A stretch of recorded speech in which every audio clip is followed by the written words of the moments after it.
para vocês? Perfeito. Semana passada, boa tarde, né, pessoal? Sou Nadiege, da R4 Cirurgia Ginecológica.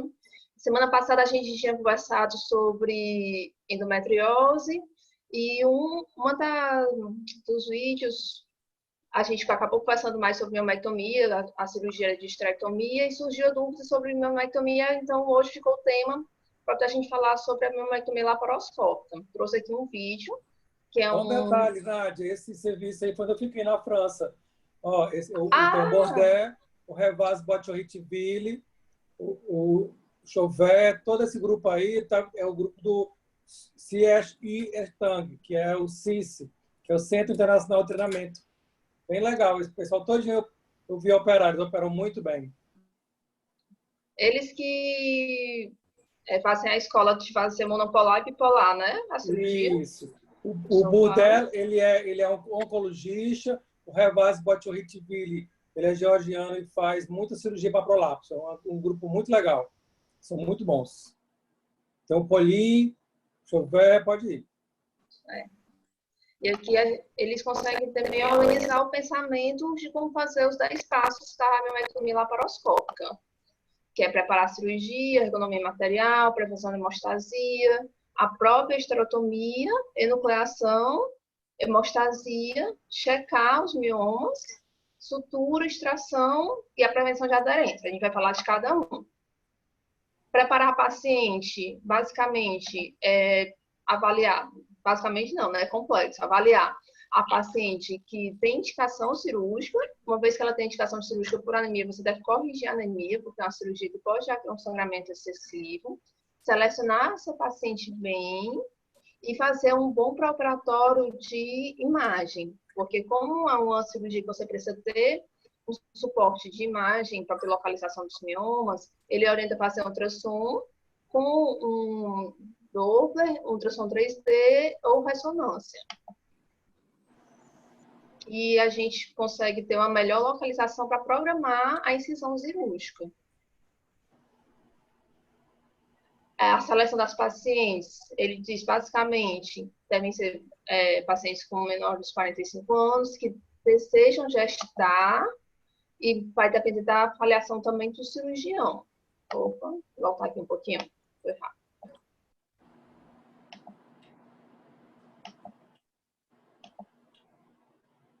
E o mioma, ele deve ser menor que 8 centímetros, se ele for único, ou se ele for múltiplo, 3 a 4 miomas, os diâmetros não devem ultrapassar 12 centímetros.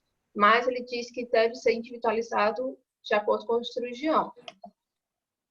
Aqui a gente consegue ter essa classificação da FIGO, que é a nova classificação. Ele vai esclarecer o que é o mioma submucoso, intramural, do transmural, do mioma mais subseroso, que de fora para dentro seria mais fácil a extração. Ele, na imagem, consegue ver a percepção da distância do mioma para a cavidade uterina, que a gente consiga se programar melhor na cirurgia.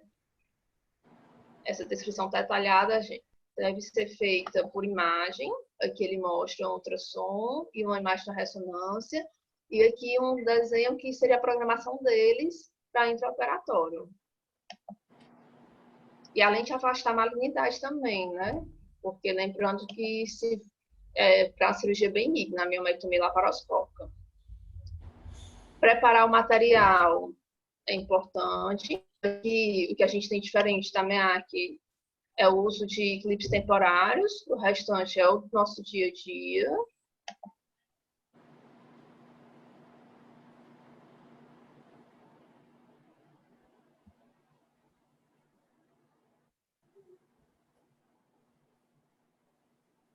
E ele está mostrando aqui rapidamente o clipe temporário, mas ele vai mostrar melhor mais na frente. A inserção dos trocáteres, dependendo do tamanho do útero, o trocáter pode ser necessário que, em vez de ser feito em hipogastro, seja feito em epigastro, mas sempre lembrando a triangulação dos trocáteres. Tá, só uma pausazinha aí, Nádia. Isso é muito importante, porque senão no final não dá para a gente voltar.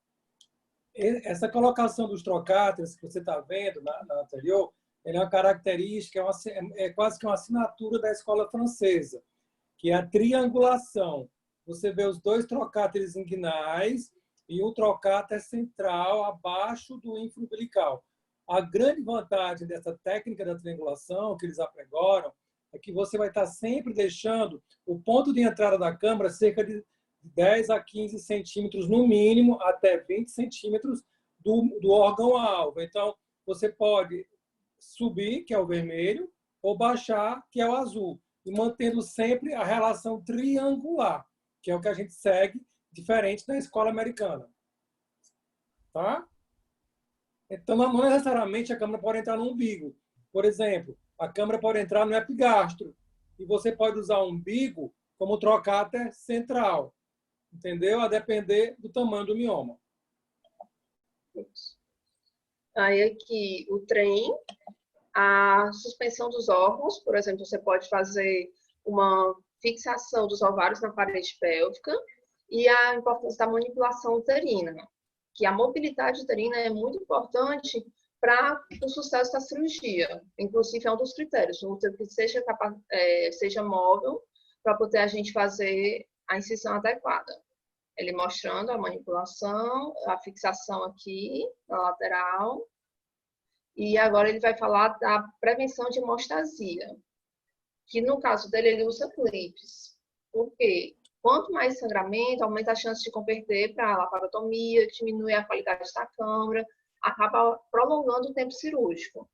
Então, quanto menos sangrar, mais sucesso da cirurgia. Ele consegue mostrar aqui a ligatura temporária da artéria uterina, do infundíbulo e do ligamento redondo. Ele vai mostrar cada um. Ele vem aqui no peritônio, visualiza o ureter por transparência.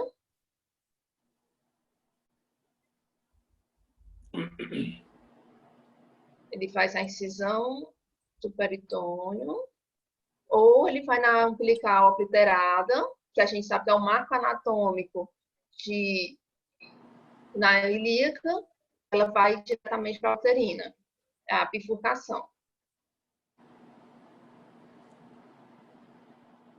Abre o peritônio, vê o ureter aqui, medialmente a ureter.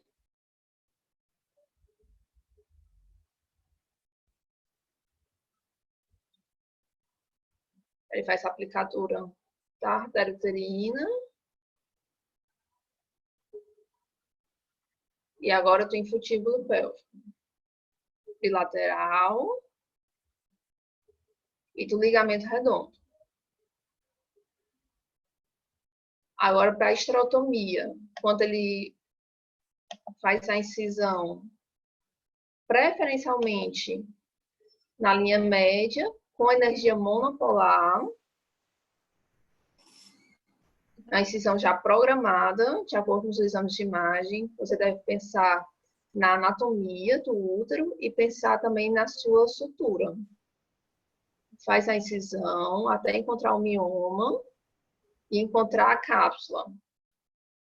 Existe a cápsula verdadeira, existe a pseudocápsula. E quando você faz a incisão, começa a fazer a dissecção pela pseudocápsula, sangra mais. E a cápsula verdadeira, que é o local adequado de fazer essa técnica de estripo.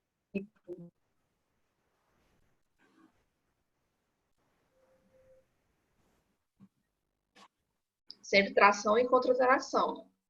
Deve ser feita rápido e usando o auxiliar, fazendo contratração e você tracionando.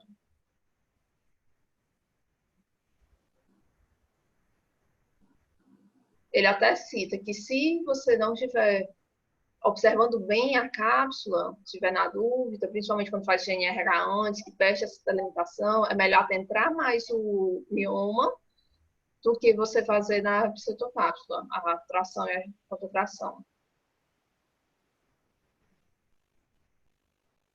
Aí aqui é o momento que ele usa a energia bipolar para hemostasia, mas evita-se. O ideal que seja feito realmente a dissecção romba. Aqui com a tesoura. E falando que é evitar a coagulação do miométrio, para evitar aderências.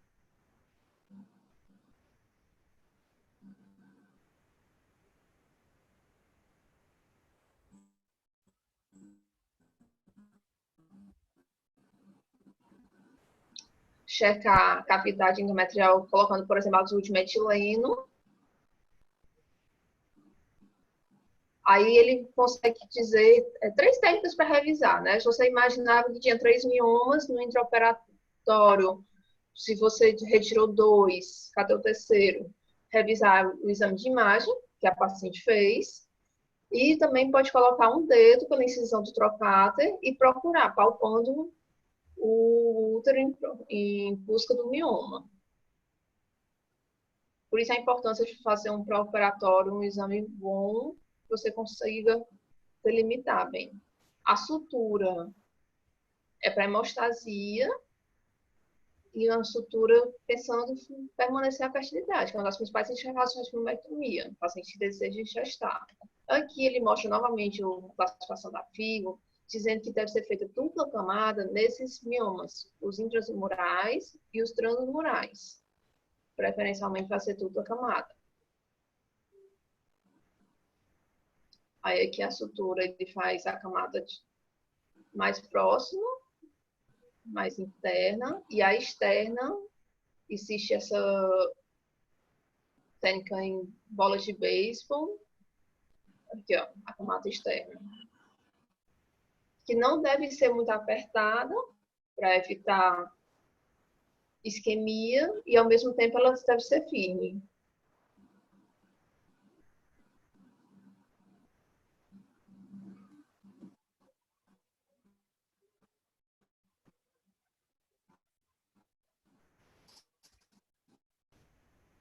Pronto, girou o mioma, controlou a hemostasia e agora o mioma está solto na cavidade, né? O que vai ser feito para retirá-lo?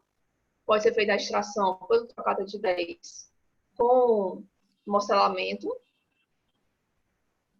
Aí aqui a gente usaria a bolsa para proteção, e é isso que é controverso. Por mais que se questione doença benigna, você pode fazer esse morcelamento intracavitário. Remoção dos clipes, que você fez controle da hemostasia. E outras formas de prevenir aderências, além do controle do sangramento, cirurgia rápida, uma boa sutura, ele fala também de reduzir o trauma peritoneal, fazendo com um pneumo mais baixo, entre 6 e 8. A umidificação é questionável e os agentes antiaderenciais, né, não sei nem se é antiaderenciais, agentes antiaderência, ele também é questionável, ele não defende uso rotineiro. Aqui os agentes, que é essa tela, e aqui do outro lado aquele gel. Pronto, pessoal. Os 10 passos para a gente ter bem organizado na nossa mente. Alguém tem alguma dúvida, alguma pergunta? Quer rever algum episódio? Toléo, tem algum comentário? Alô? Sim, sim, sim. Pena que o vídeo foi lento, né? Eu acho que ele foi picotado, eu não sei como é que chegou para os outros, mas para mim ele veio um pouco picotado. Para mim ficou muito bom aqui. Eu Ai, fiquei que com a bom. dúvida no uso do azul de metileno. Não entendi por que usa ele. O que é Ia que ele faz? perguntar a mesma coisa. Porque se você abriu a cavidade, a técnica de sutura é outra. Onde é que é colocado o uso de metileno, Nath? Pela via vaginal. A pessoa que está manipulando o útero, ela faz o azul de metileno e você visualiza pela laparoscópica. Como se fosse uma prova de coach, né? Isso. E aí, na verdade, aquela região que extravasa pode ser uma região de instabilidade. E o objetivo não é deixar o útero hermético como a gente quer deixar o intestino na bexiga, não é isso. Porque o útero não precisa, né? Ele não é um reservatório de líquido. Mas é porque quanto mais distante, mais instabilidade das fibras, maior o risco de você ter ruptura uterina numa provável gravidez ou no futuro. Entendeu? Nádia, fala um pouquinho do critério que eu achei Então, interessante. usa Pois o é, azul no fim da cirurgia, então. Tanto no fim, isso. como também ele mostra no começo, por exemplo, se você acreditava que era um mioma com um componente mais subseroso. Quando você faz o azul, você percebe que entrou em endométrio e era um transmural. Você vai vaciar a sutura em 2 planos, entendeu? Eu entendi isso também, que ele consegue programar melhor. Faz antes da sutura, Nádia, no Isso, caso, é? Isso.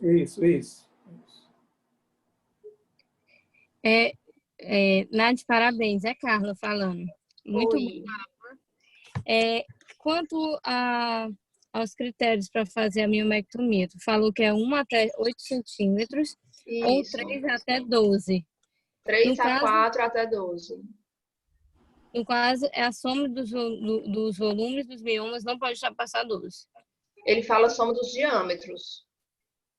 Não volume total, diâmetro. Mas isso também individualizando cada técnica de cada cirurgião, né? A miomectomia é considerada uma cirurgia complexa que vai depender também da habilidade do cirurgião. Certo. Nesse É como critério, a esterectomia vaginal ou abdominal, não existe um ponto de corte específico. Porém, ele fala que normalmente 3 a 4 miomas com um diâmetro mais até 12 centímetros. Entendeu? Entendi. Esses valores são referenciados na literatura através de uma revisão sistemática que saiu em 2016, que mostrou que, em cima desses pontos de corte, a morbidade sanguínea, transfusão, ela é maior. Mas eles não colocam isso, inclusive isso é uma orientação do American College, eles não colocam isso como uma regra, né? Porque isso varia amplamente, como a Nádia falou, de acordo com a habilidade e experiência do cirurgião. A ideia é assim, se você for um cirurgião de pouca experiência, não se aventure a fazer miomas maiores, de 8 centímetros, né, ou acima de 3 ou 4. Essa é a orientação.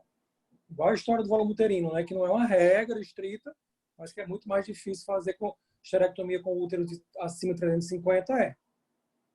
Idealmente, quando você vai programar essa cirurgia, você utiliza mesmo como base para ver os miomas o ultrassom ou tem que solicitar a ressonância?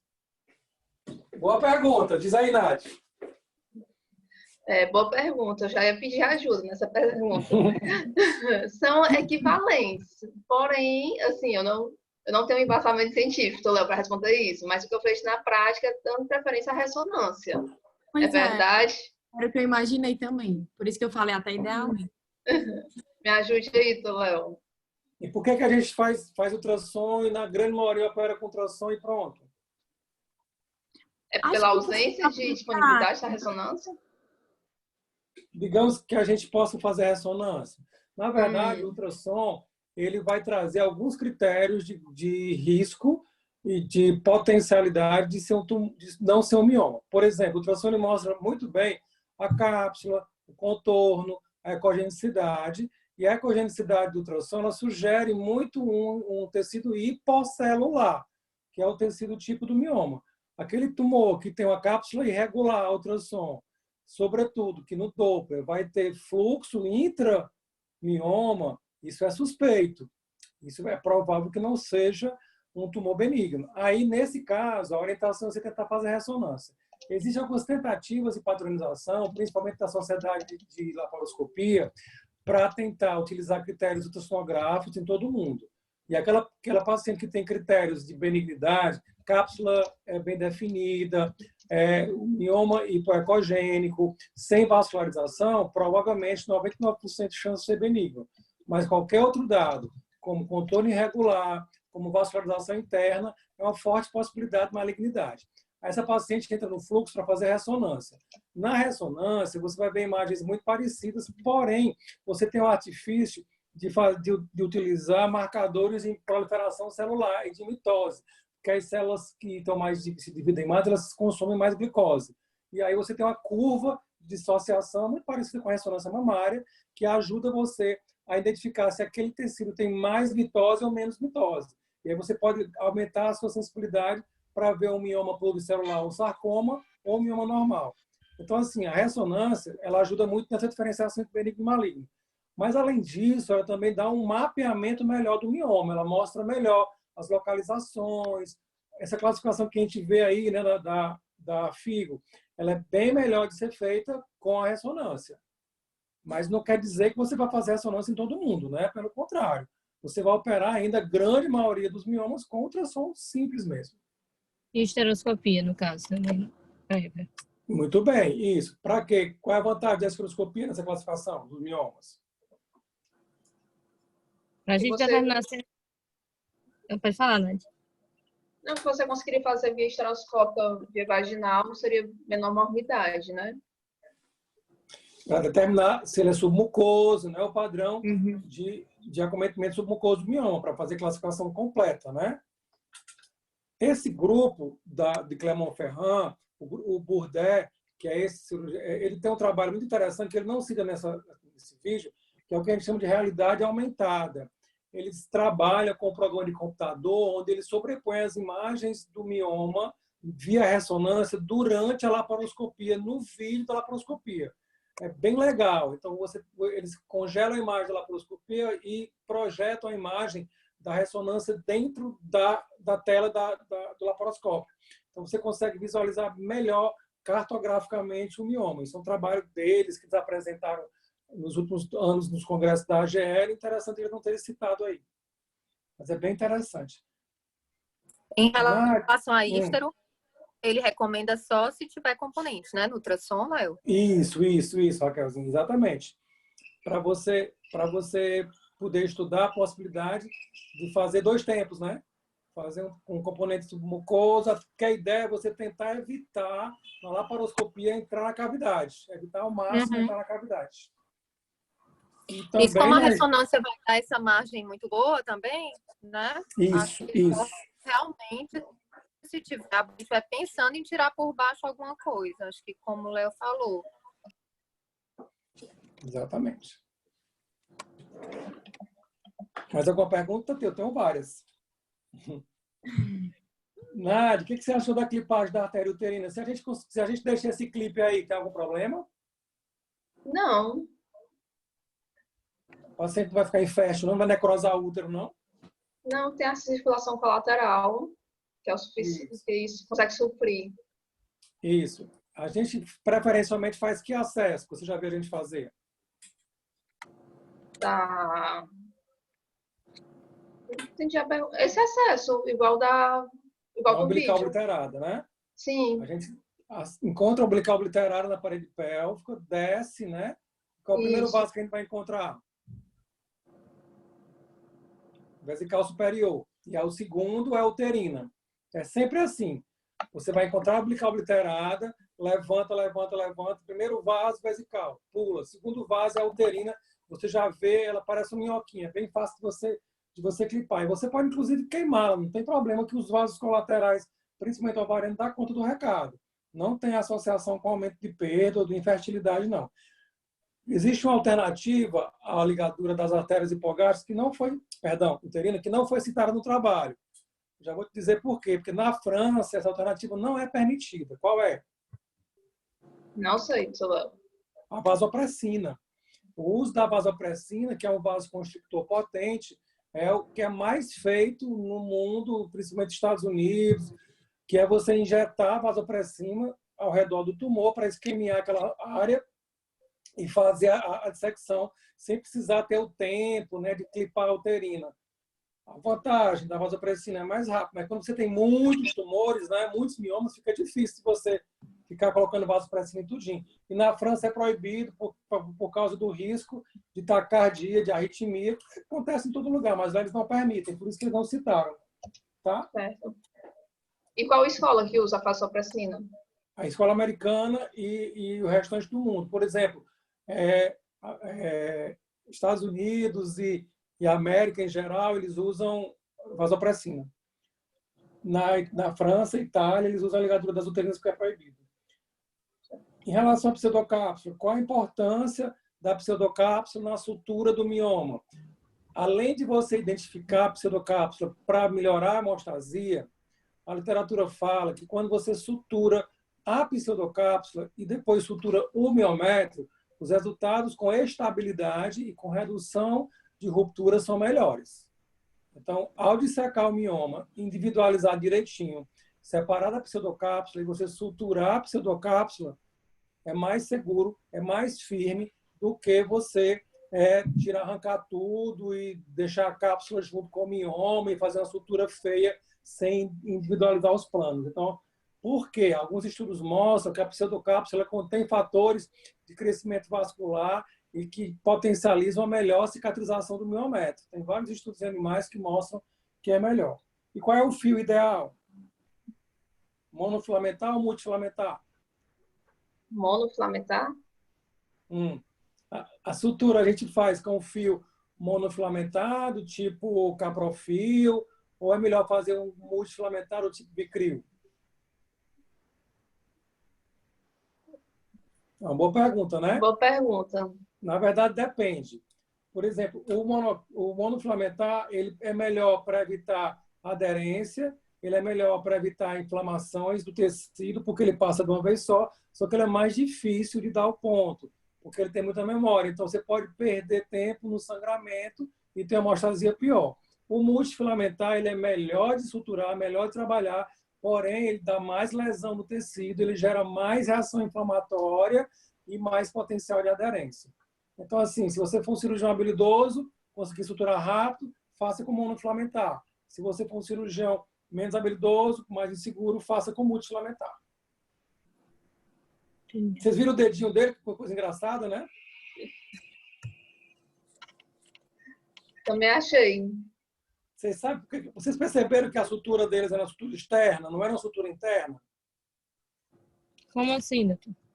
Eles não fazem o gladiador. Lá em Clermont-Ferrand, eles usam uma incisão central maior, entram com um trocate maior e fazem a sutura, o nó externo. O nó externo empurra o nó. O nó externo empurra o nó. E por isso que ele conseguiu colocar o dedinho ali e fazer a palpação. Porque aquela incisão ali infraumbilical é uma incisão grande, que é a incisão do trocate de 10. Entendeu? Não tinha percebido. Eles não fazem o gladiador, raramente eles fazem suturas internas. Quem faz mais é a Itália. Muito bem, Lilian, voltou. Vamos fazer o seu artigo? Mais alguma dúvida, pessoal? Não, foi ótimo. Foi ótimo. Parabéns, Nath. Parabéns, doutor Léo. Você não sentiu falta de alguma coisa nessa cirurgia, não, Nath? Que deu um acelerador eletromecânico? Eles não usam. De onde é essa cirurgia? Da França. Da França.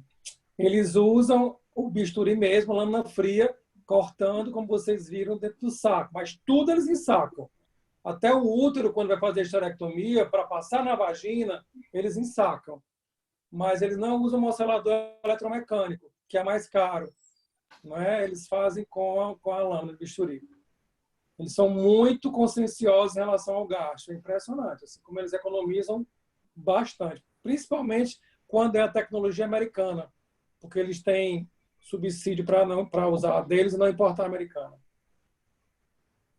E dá tudo certo, né? Você viu bipolar, tesoura, sem ultrassônica. Vamos lá? Passar. Doutor Léo, eu não consegui assistir direito à aula, porque ficou saindo.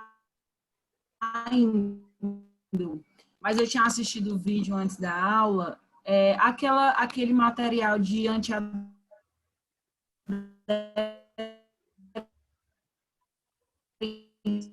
Lília, tá falhando o seu áudio.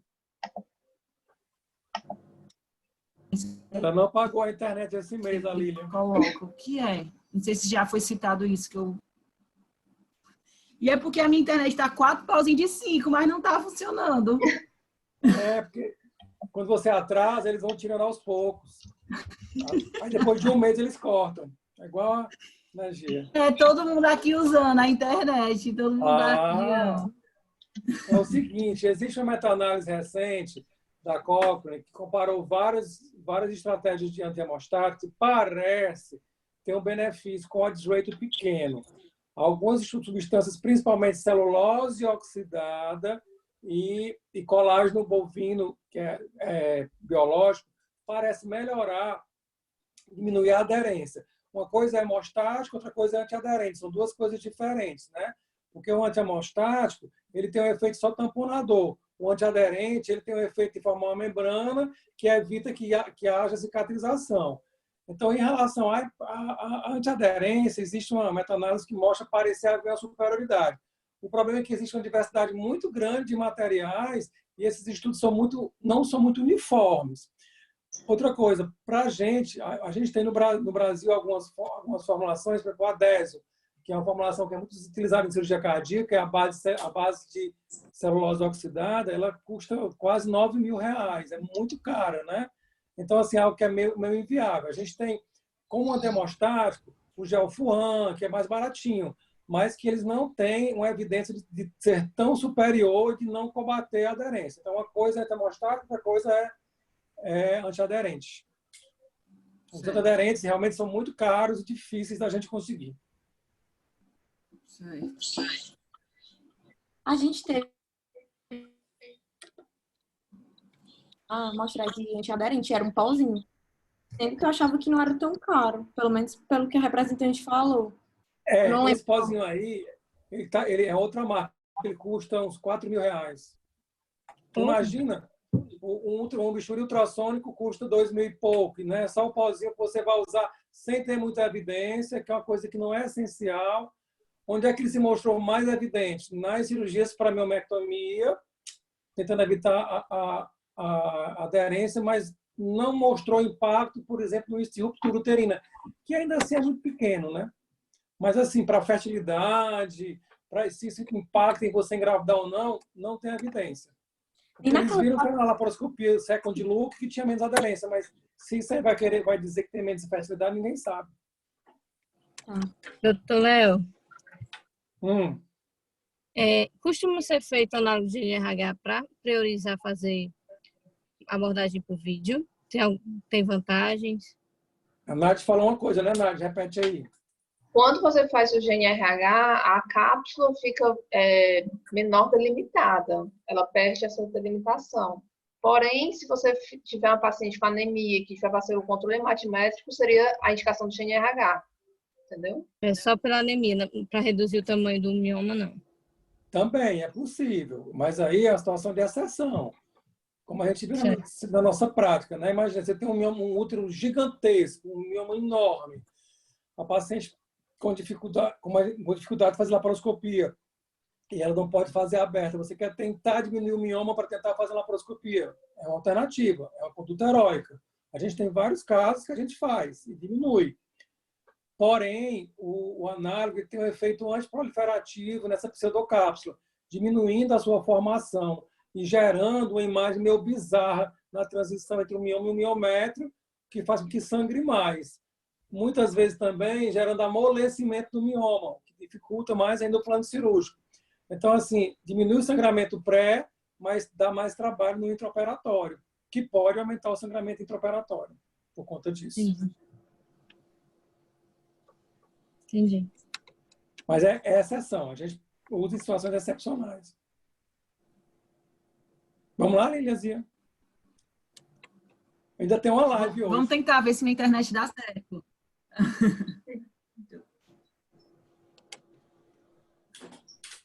Eu não sei se... A gente fica dizendo que minha internet está instável. O tanto que você estudou o artigo, né? Não é, eu fiz bem direitinho, sabe? Mas não tá abrindo. Aqui. Abriu? Tá aparecendo? Como é que apareceu? Tá. Deixa eu ver se...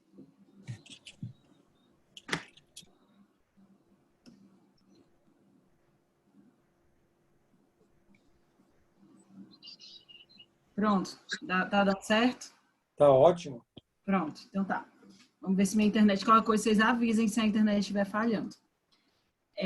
Então, depois do vídeo da Nádia, né, a gente vai... Assim, a proposta dessa sessão é mais falar sobre... Discutir, não é uma aula sobre a adenomiose em si, é mais a gente discutir os artigos recentes que estão sendo publicados, né?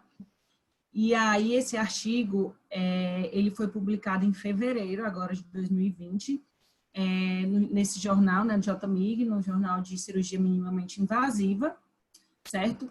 E aí, ele teve como qual era o objetivo desse artigo, né? Ele fez uma revisão de literatura, não é uma revisão sistemática, tá?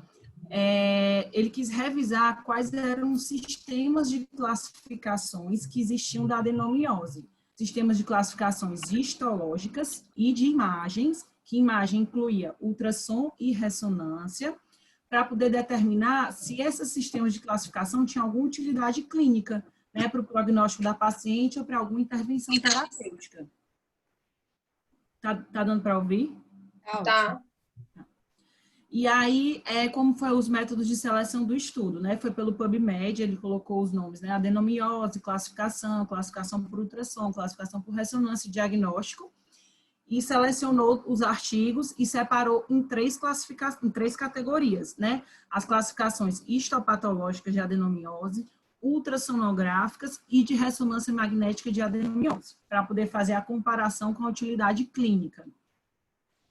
E aí, ele identificou inicialmente 2.255 estudos e foram adicionados mais 17 estudos quando eles leram a bibliografia, né? Os outros artigos que tinham nesses estudos. E aí, eles removeram os duplicatas, que ficaram 1.669.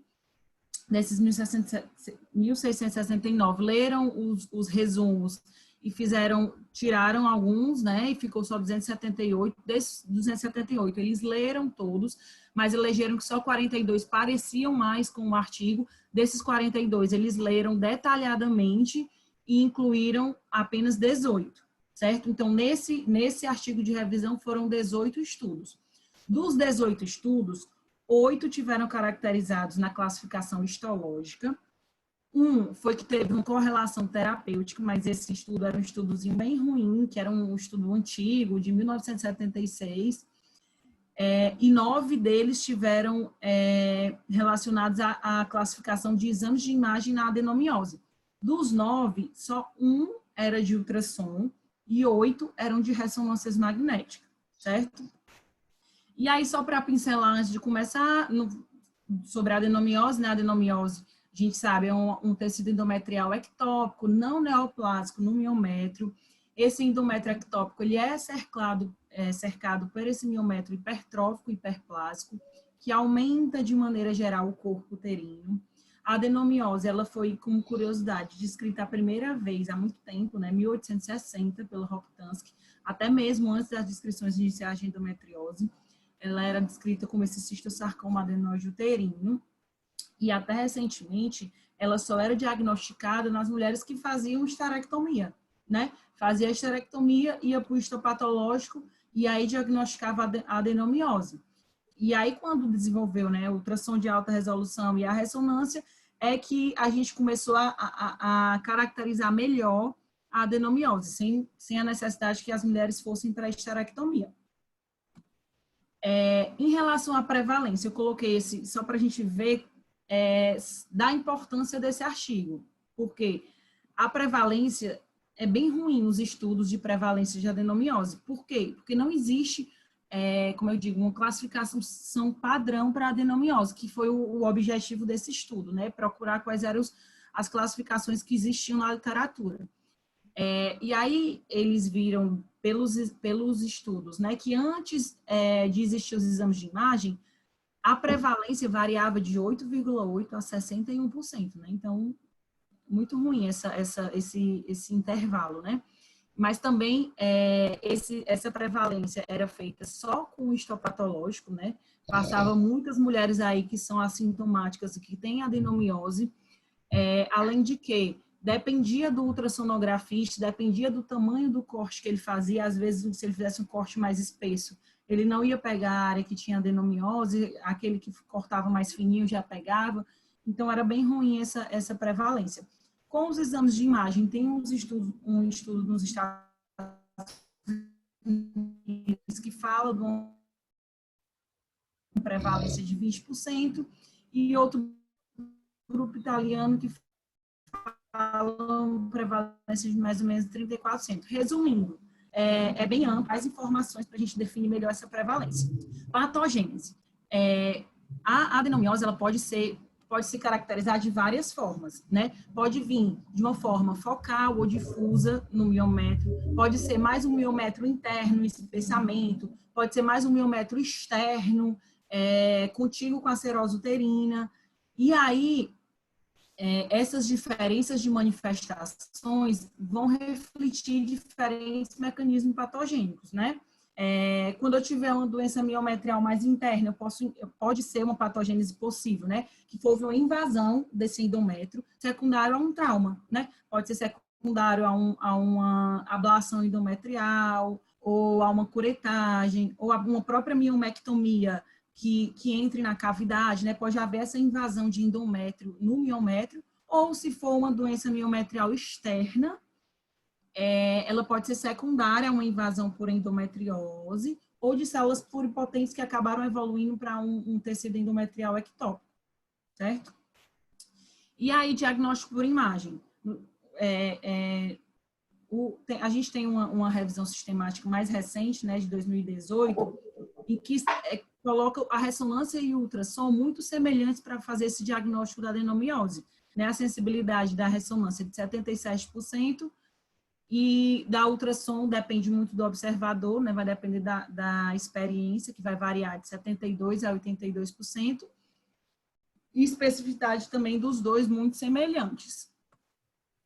E aí agora entrando mais na parte do artigo em si, né? Como o artigo, isso aqui é só para vocês verem como cada artigo faz uma caracterização diferente de adenomiose.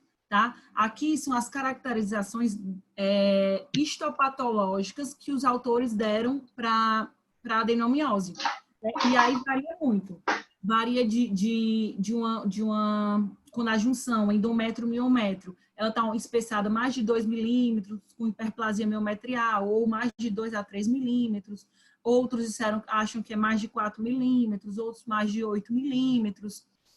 Outros já criaram, já usaram o diagnóstico quando já invade 1/3 da espessura da musculatura uterina. Então, assim, a gente vê que não tem um padrão, né? Os estudos, cada um usa o seu diagnóstico. E isso dificulta essa padronização a título de revisão, para a gente poder comparar um com o outro, tá? Então, esse é o histopatológico. E aí, o ultrassom. Do ultrassom, o artigo só encontrou um artigo de ultrassom que conseguisse correlacionar com a clínica, né, com a clínica da adenomiose, que foi esse artigo, que foi um artigo italiano. E aí, todas as vezes que eu vou falar de ultrassom, vai ser especificamente desse artigo. E aí, ele usou essa classificação, certo? E aí, de acordo com as características encontradas no ultrassom, ele ia pontuando, tá? E aí, o MUSA, né, que é essa avaliação ultrassonográfica do útero morfológico, da morfologia uterina, quer dizer, e aí o score, né, ele considerou uma adenomiose leve quando era de 1 a 3, uma adenomiose moderada de 4 a 6 e grave maior ou igual a 7. E a partir dessas características, ele vai classificar lá na frente de acordo com a sintomatologia uterina, sintomatologia clínica da paciente, certo? E aí, entra várias classificações aqui, né? Desde uma adenomiose, uma adenomiose difusa, né? Aqui no miométrio externo, a espessura desse miométrio, quanto é que ele está sendo, né? Aqui, ó, entre 20 e 30 milímetros, se ela é difusa em todas as paredes do útero, ou aqui se ela é difusa na parte interna, né? No miométrio interno, na zona juncional, em qual porcentagem de zona juncional ele acomete, e aí a partir daí ele ia classificando a paciente, né? Incluindo quantos focos tinham, quando era adenomioma também, qual era o tamanho do adenomioma, a espessura, e aí classificava qual era o MUSA daquela paciente, para poder correlacionar com a clínica. Ressonância do mesmo jeito. O ultrassom é o único que só teve um artigo. O histopatológico a gente teve vários, que dá para mostrar melhor essa diferença, né? O ultrassom só teve esse. E ressonância da mesma forma. Também cada artigo acabou classificando a adenomiose de um jeito diferente, né? A gente teve desde que alguns consideraram a adenomiose só quando a espessura da zona juncional era maior de 12 milímetros, outros consideraram quanto era 14 milímetros, outros diferenciaram entre difusa e focal, polipóide. Então, assim, cada um fez realmente, não teve essa padronização. E aí, agora a gente vai entrar na classificação dos histopatológicos e imagem com manifestação clínica. A gente sabe que a manifestação clínica da adenomiose, ela é muito variável. Ela pode vir desde uma mulher totalmente assintomática até aquela mulher com dor, infertilidade ou sangramento uterino anormal. E aí, então, vamos lá. Quando a gente ele quis comparar, né, a adenomiose com o sangramento uterino anormal. O que é que nos artigos ele achou? Nos artigos histopatológicos, né, de classificação histopatológica da adenomiose, ele não achou nenhuma relação da profundidade do foco da adenomiose com o sintoma de sangramento, certo? Mas ele achou que o número de ilhotas de tecido, ou seja, quantidade de focos de adenomiose foi proporcional à quantidade de sangramento uterino, certo? E aí aqui são os artigos, né? Foram esses 2 artigos que citaram esse achado. Eu coloquei aí para a gente ter uma noção do ano, né, de cada um, né? 72, 2002. O de ultrassom é só aquele único artigo, vai ser sempre ele que vai acabar sendo comparado, porque só teve ele que comparou com a correlação clínica. No ultrassom, o sangramento uterino anormal foi uma avaliação subjetiva, de acordo com o gráfico de avaliação de perda de sangue, não foi uma avaliação quantitativa, certo? E aí, qual foi o resultado que teve? As mulheres que no ultrassom tinham uma doença difusa, no miômetro mais externo, tinha uma pontuação MUSA 4, né, que já entra no moderado, né, um A3 seria o leve, ela apresentou o maior número de pontuação no gráfico de perda de sangue do que aquelas com pontuação 1. Mas também é algo bem específico, né, só difusa do miômetro externo e o miômetro interno, e aí ele não teve nenhum achado, né? E ele achou também que a doença focal, que teve uma pontuação 3, de pelo menos 3 ou mais, também aparentemente teve mais sangramento uterino anormal do que aquela que tinha uma doença focal de pontuação 1.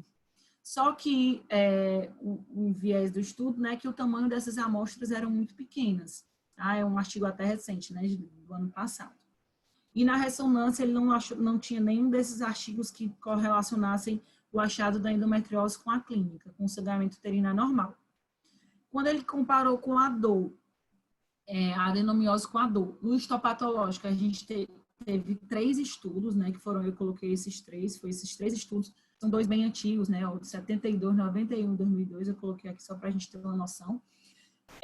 Ele correlacionou... 72 não é tão antigo assim, não. Ah, o de 2000, né, esses outros 2. 72 é novíssimo. E aí, ele colocou que a correlação entre a profundidade do envolvimento da adenomiose e a dismenorreia, ou seja, quanto mais profundo o envolvimento da endometriose, aquela paciente mais dismenorreia.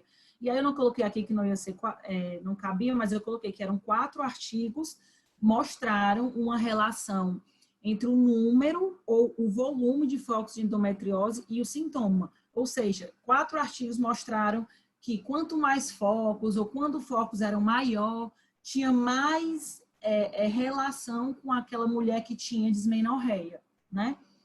No ultrassom, ele mostrou o quê? Mostrou que só foi um artigo, que foi aquele mesmo artigo de 2019, que a gente teve que scores de dismenorreia, né, aquelas pacientes que tinham mais dismenorreia eram mais altos nas mulheres que tinham achados de doença difusa do que naquelas com achados focais, certo?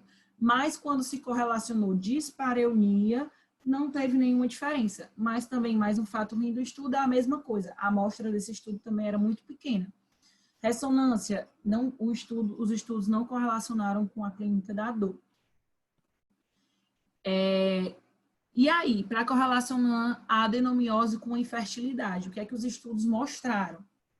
mais uma vez, bem variado, né, os estudos. A gente tem 2 revisões sistemáticas médio recente, né, 2012 e 2016, que não mostraram relação entre a adenomiose e a falha reprodutiva, né, e a infertilidade. Entretanto, tinham mais 2 revisões sistemáticas, né, ou seja, o mesmo valor científico, né, que também recente, 2014 e 2017, já mostraram um efeito adverso da adenomiose no sucesso de fertilização in vitro, ou na transferência de embriões, tá? E no ultrassom, aquele mesmo artigo, ele achou, um achado até assim que eu achei meio, que não era o que a gente esperaria, que a doença focal, né, a doença focal tinha maior probabilidade de, as pacientes que tiveram doença focal tiveram maior probabilidade de ter infertilidade em comparação com as outras, as que tinham doença difusa. Mas a gente vê aqui, ó, que o N muito pequeno, né, 22 pacientes, 42, 62. Mas então foi esse o achado. Então, assim, ainda diverge muito os achados da adenomiose com a infertilidade. Alguns acham que sim, outros acham que, uns acham que não tem relação, outros acham que sim. Em relação aos desfechos obstétricos, a gente também tem 2 artigos recentes que mostram, sim, que a adenomiose pode afetar adversamente. Isso foi até, achei até legal, porque eu não sabia, que a gente pode correlacionar a adenomiose com uma perda recorrente da gestação, né? Faz sentido naquele momento que a gente faz uma alteração daquela zona endométrio-miométrio, né? A gestação talvez não ocorra idealmente. E aí ela pode afetar também distúrbio na gravidez mais tardia, como um trabalho de parto disfuncional ou um sangramento periparto. Isso é outra coisa que eu achei interessante também, né? Que também faz sentido. Um paciente com miomatose não tem mais dificuldade de fazer uma contração uterina e tem fator de risco para hemorragia pós-parto. No sangramento periparto, caberia muito bem, né? Já que uma adenomiose é um paciente que pode ter o corpo uterino mais hipertrófico, a depender dos focos.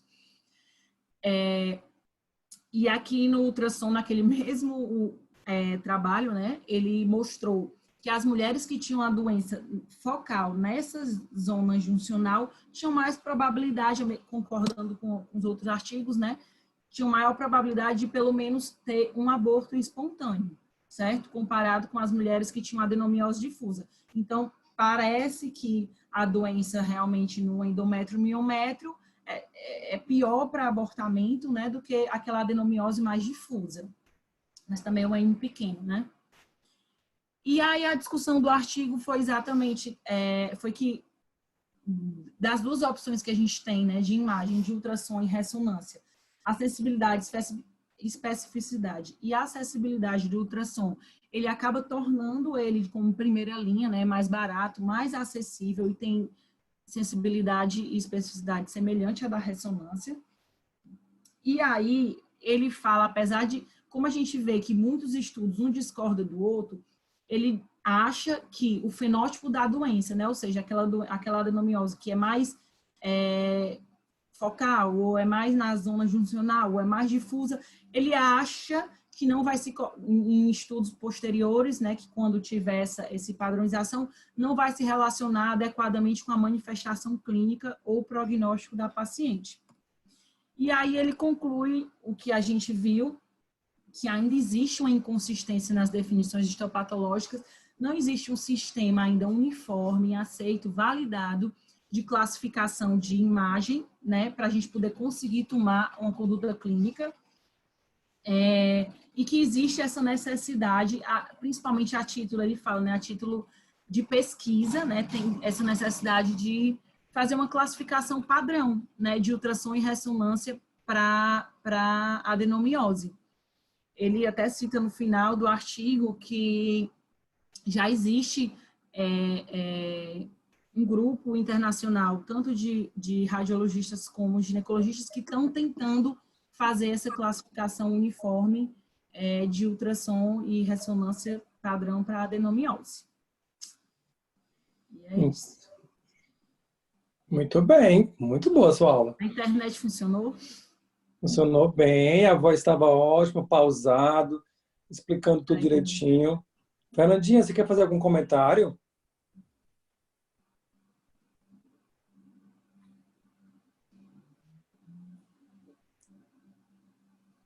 Liga o microfone. Meus estudos sobre adenomiose não são muito grandes, né? Mas eu lembro muito do Dr. Léo falando a relação com o número de partos, né? E teve uns 2 momentos, né, dos pontos de discussão do artigo, que ele relaciona essa doença difusa, né, com até maior probabilidade, né, de fertilidade e tudo. Eu fico me perguntando, né, se essas pacientes, elas na realidade não já tinham, eram muitos filhos, né, em relação àquela da doença focal. Eu não sei se eu até queria perguntar isso para o doutor Leonardo, o que ele... O que você acha, Liliazinha, pelo que você leu? Eu não entendi direito, Fernandinho, como Se tem assim, relação com a multiparidade. Exatamente. A minha pergunta é se essa doença difusa, que na realidade parece não ter muita relação com infertilidade e com essas perdas, né? Aliás, você falou, acho que infertilidade, a questão da transferência de embriões, será que não eram... Eu não sei se era transferência de embrião, mas eu me lembro que infertilidade. Será que é porque essa paciente com a doença difusa não é uma paciente que já tinha muitos filhos, né? Na realidade, a adenomiose veio por conta dos múltiplos partos. Esse era o meu questionamento, né? Entendi. Como esse artigo foi uma revisão, ele não especificou cada detalhe de cada artigo, né? Eu até tentei citar cada um para a gente ter mais ou menos noção em quais a gente ia confiar mais, quais eram mais antigos e mais novos, quais eram revisão sistemática ou não. Então, realmente essa parte da paridade eu não consigo, não dá para saber. Mas o que eu achei interessante, que eu não pensava antes, era em correlacionar mais essas pacientes que têm defeito nessa zona juncional, né, de endométrio e miométrio. Parece, né, aparentemente, eu vi que a maioria dos artigos concordavam que tinham mais dificuldade, mais perda de repetição, mais dificuldade de transferência de embrião, e faz sentido, né? Teve um do artigo que ele comentou que quem tinha mais esse defeito na zona juncional aparentemente tinha mais infertilidade do que quem tinha nessa zona difusa. Repete. Que fosse no corpo uterino em si. Lília, repete um pouquinho a classificação, que eu achei bem didática para o pessoal entender, para a gente... Está ouvindo? A classificação ultrassonográfica, né? É a doença miometrial externa e interna. É interessante que as pessoas entendam isso para a gente dar sequência às coisas que eu vou discutir lá na frente. Repete um pouquinho a doença miometrial externa e interna, qual é a diferença delas? A ultrassonográfica, né? Pronto. Isso. Acho que é aquela imagem da classificação. Essa daqui? Na internet está boa? Tá ótimo. Só conceito mesmo. Que ela fala que existem dois grandes tipos aqui? E certamente associado a duas etiologias diferentes, né? A doença miometrial externa, que é a invasão do miométrio secundária secundária a trauma, e a externa, secundária, provavelmente a metaplasia ou migração de célula pluripotente. Isso. Se você for raciocinar, e é exatamente essa perspectiva que a gente tem hoje para a adenomiose, parecem ser duas doenças diferentes. Quando você tem a doença, por exemplo, a adenomiose que se manifesta na multípara, ou na mulher que teve várias incisões, como miomas, miomectomias, procedimentos associados. Essa endometriose, essa adenomiose, ela certamente tem um endométrio molecularmente normal. Já, provavelmente, a mulher que tem a doença difusa, que na fisiopatogênese é dita como externa, ela provavelmente tem uma alteração muito associada com a resistência à progesterona, que deve estar associada com a endometriose. Entendi. Então, e daí, se você for traçar toda a linha de raciocínio, você vai ver que as manifestações da paciente que tem doença externa, que tem doença difusa, que tem doença não relacionada à doença funcional, são muito parecidas com as manifestações da endometriose. Elas sangram mais, elas têm mais dor, elas têm as imagens de doença difusa, que é aquele útero gordinho, que está associado com mais dor, mesmo que ela não tenha aumento da área endometrial. Quer dizer, a dor e o fluxo está relacionado a fatores relacionados à resistência à progesterona, que são características da endometriose.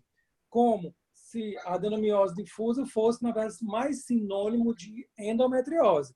E a adenomiose focal, aquela adenomiose isolada ou interna, fosse traumática, fosse algo epigenético, algo adquirido depois. Vocês entenderam?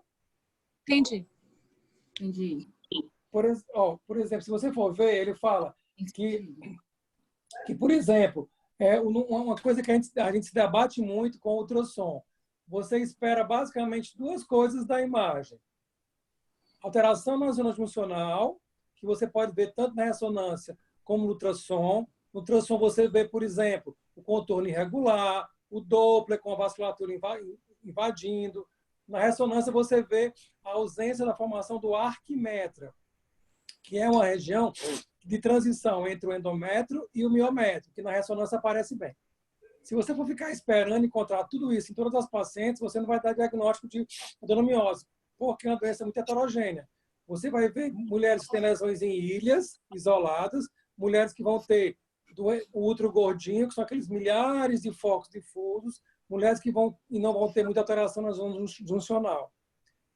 Por isso que a doença, por ser tão heterogênea, é provável que ela tenha um rumo muito parecido com a endometriose. Ou seja, de serem várias doenças, pelo menos duas doenças, com origens diferentes, com fenótipos diferentes, né, e provavelmente tratamentos diferentes. Por exemplo, a adenomiose focal pode ser tratada como a miomectomia, por exemplo. Eu tiro aquele foco e resolvo. A adenomiose difusa, dificilmente eu vou conseguir tratar com a ressecção, né? Eu não vou fazer endometrectomia, sobretudo se a paciente quiser engravidar. A adenomiose focal, ela não responde muito bem ao Mirena. Já a adenomiose que atinge zona juncional difusa pode responder bem. Né? Mas é interessante que a associação da literatura, essa revisão, ela está bem em harmonia com o que a literatura mostra. Né? Os riscos de sangramento são maiores naquelas pacientes que têm doença, deixa eu ver aqui a minha anotação, sangramento. Então, quanto mais número de ilhotas, mesmo que ela não tenha alteração do endométrio, olha só, ela tem várias ilhotas, ela tem aquele útero gordinho, mesmo que ela não tenha alteração no endométrio, mesmo que ela não tenha alteração na zona juncional, ela sangra mais. Por quê? Porque provavelmente ela deve... Oi, fala. Não entendi. Aqui tem mais ilhotas. Que tem aquele útero gordinho, mesmo que ela não tenha um endométrio tão grande, mesmo que ela não tenha muita doença endometrial, ela vai sangrar muito. Por quê? Porque provavelmente essa paciente está mais associada com endometriose. Essa paciente deve estar associada com alteração no fenótipo dessa célula endometrial. Então, esse endométrio dela nativo, é um endométrio anormal, que não responde bem à progesterona como o endométrio da endometriose. E aí você vai ver que as duas coisas estão casadas. Útero gordinho com ilhota aumentado e endometriose, sangramento anormal, resistência à progesterona. Útero magrinho, com doença focal, não vai ter tanto sangramento, não vai ter tanta dor. Doença difusa no ultrassom, mais sangramento, né? Doença difusa, mais dor. Doença difusa, quanto mais profunda a lesão, mais dor. Então, vocês vão ver que as duas coisas... Aí mudou muito o paradigma. No passado, a gente pensava muito adenomiose e multiparidade. Hoje a gente pensa mais adenomiose, endometriose e provavelmente infertilidade.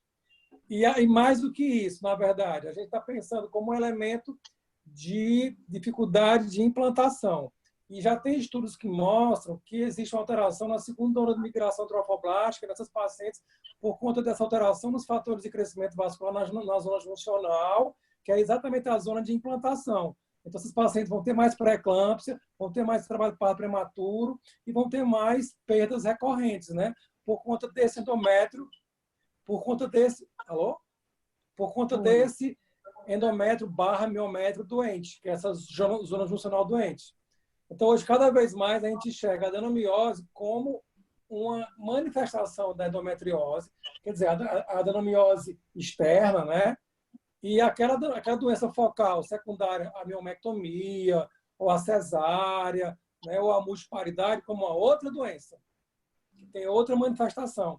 É tanto que aquela adenomiose da múltipla responde bem ao DIU, vai responder bem ao bloqueio hormonal, já aquela adenomiose associada com endometriose, sangra, não responde, continua com dor mesmo com bloqueio, as duas coisas estão muito fortemente associadas.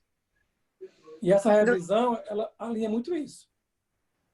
Doutor Léo, eu queria fazer até uma contribuição aí. Eu sei que vocês têm exames de excelente qualidade, mas aqui a gente não tem muito.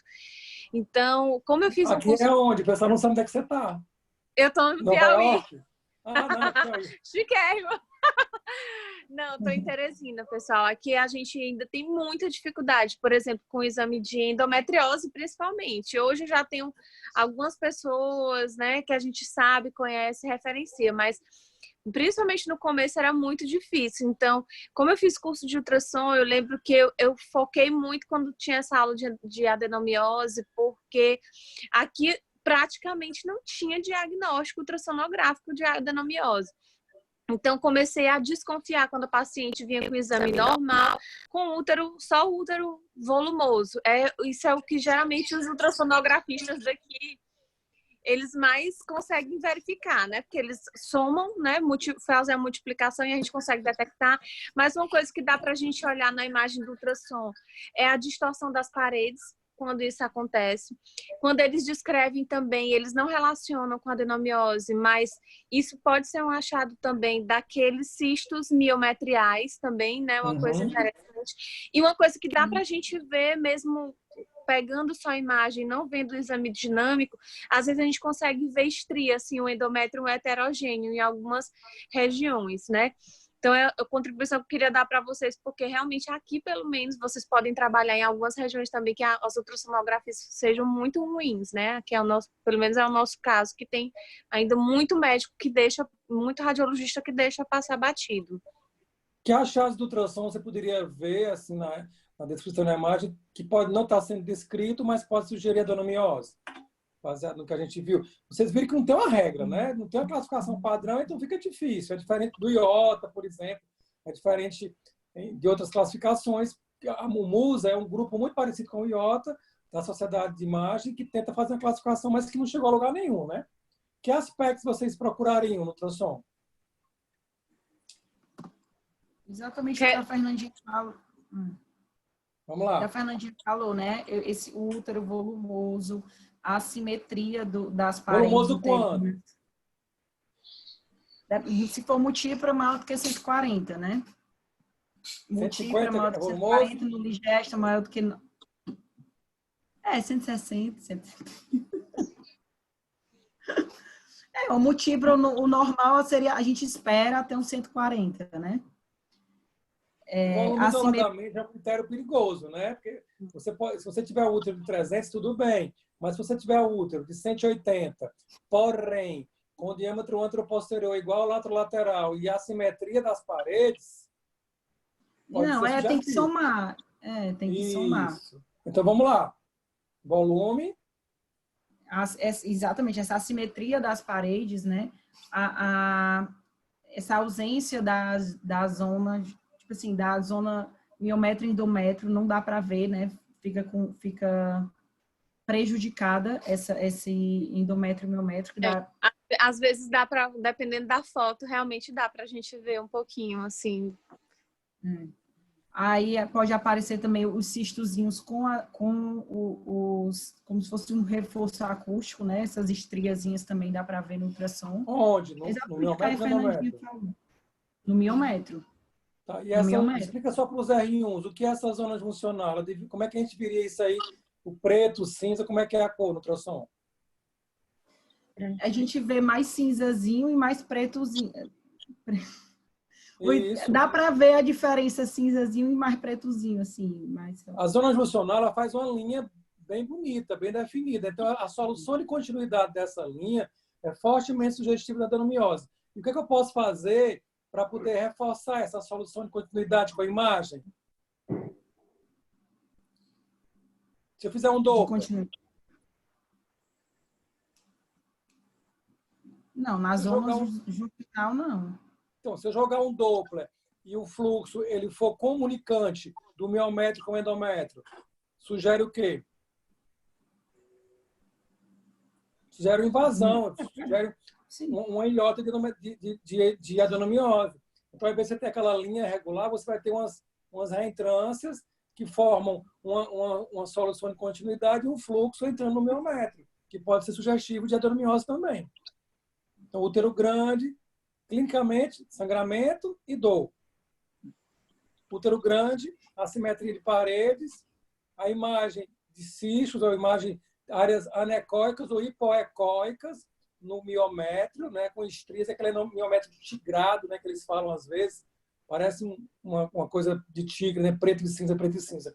Isso ajuda muito. Mas para vocês verem que, na verdade, a dificuldade dos ultrassonografistas diagnosticarem é porque não tem um padrão também, né? Não tem uma regra, né? Por isso que é tão difícil eles diagnosticarem. Muito bem.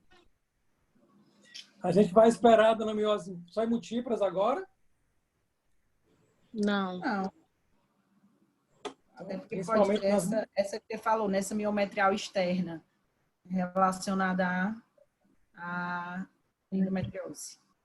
Aqui a gente tem muita demanda, doutor Léo, de esteroscopia, né, para infertilidade. Eu tenho visto muito foquinho achocolatado na esteroscopia também. Explica melhor, o que é isso aí? Então, um dos sinais, né, eu não sei nem qual é a sensibilidade e especificidade correta disso, né, mas um dos sinais na esteroscopia de adenomiose são focos achocolatados que a gente consegue ver na superfície do endométrio, né? E casos mais graves, eu já peguei alguns casos de imagem muito interessante mesmo, que a gente pode ter, inclusive, algumas como se fosse cavitações, né, reentrâncias na parte realmente do endométrio, como se ele estivesse fazendo cavando, assim, doença focal, né? Pois é, dá pra gente ver em alguns casos aqui. E ajudar no diagnóstico, né? Porque às vezes a ultrassom passou batida também. Muito bem. Eu tenho uma pergunta. Nesses casos,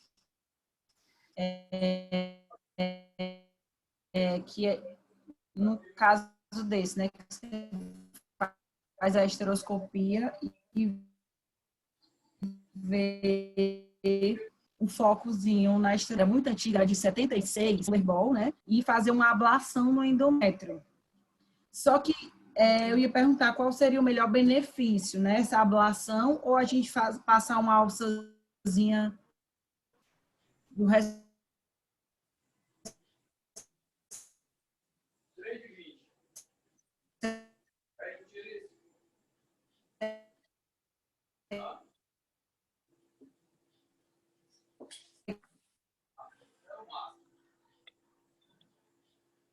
Alô? Acho que caiu, né? Eu aproveito, doutor Léo, e eu engancho essa pergunta. Do ponto de vista da infertilidade, o que fazer com a adenomiose? É tão difícil, né? É um dos critérios de mau prognóstico. Mas eu acho que tirar esse foco, ele tem benefício? Repete aí a perguntinha. Acho que ela perguntou se retirar o foco na paciente infértil. Tirar esse foco endometrial, se valeria a pena, né? Não existe um consenso em relação a isso, mas na doença focal, o uso da alça de esteroscopia para retirar essas regiões focais, ela parece tirar esse endométrio doente e diminuir o processo inflamatório. Provavelmente a ideia é que isso diminua a presença de doença de endométrio anormal.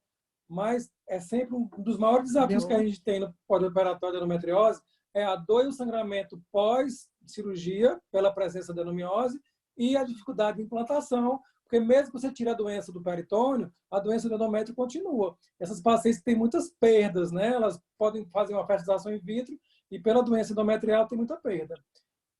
Foi isso que você perguntou, Liliazinha? Internet.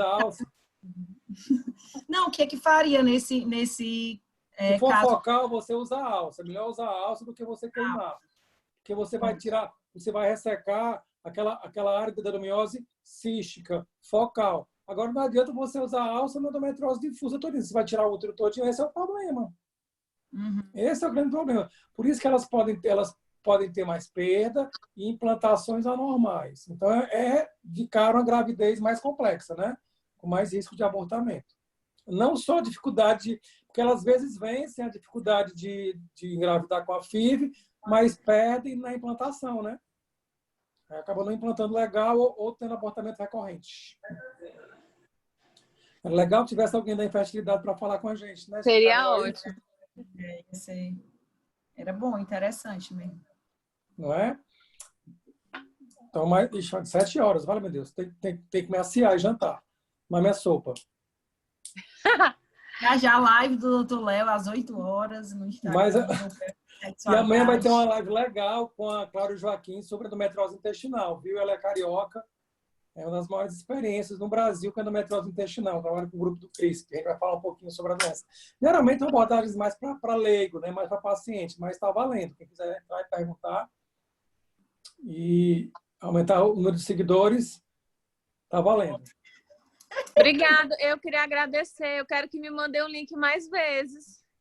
Ah, que bom. Só acrescentou. Seja bem-vinda. Parabéns, meninas! Vocês foram show! Olha Amei! quem tá aí! Olha. Caladinha, só aprendendo. Muito bem. Obrigado, pessoal, pela participação de todos. Sexta-feira à noite, vamos agora nos recolher. Vou tomar minha sopa, me afiar, botar meu pijama. Viu? Muito bom. Eu vinha dirigir, eu já e eu achei dali excelente, pessoal. Muito bom. Obrigada. Muito bom.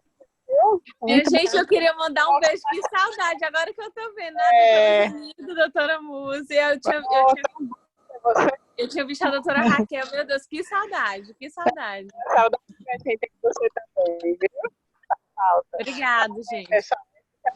Tchau, tchau. Tchau, pessoal. Até a próxima. Então. Terça-feira teremos aula da Andressa, né? E na outra sexta, novamente, às R4. Beijo. Tchau. Tchau, Fernandinha. Bem-vinda. Tchau. Tchau, Lília. Olha.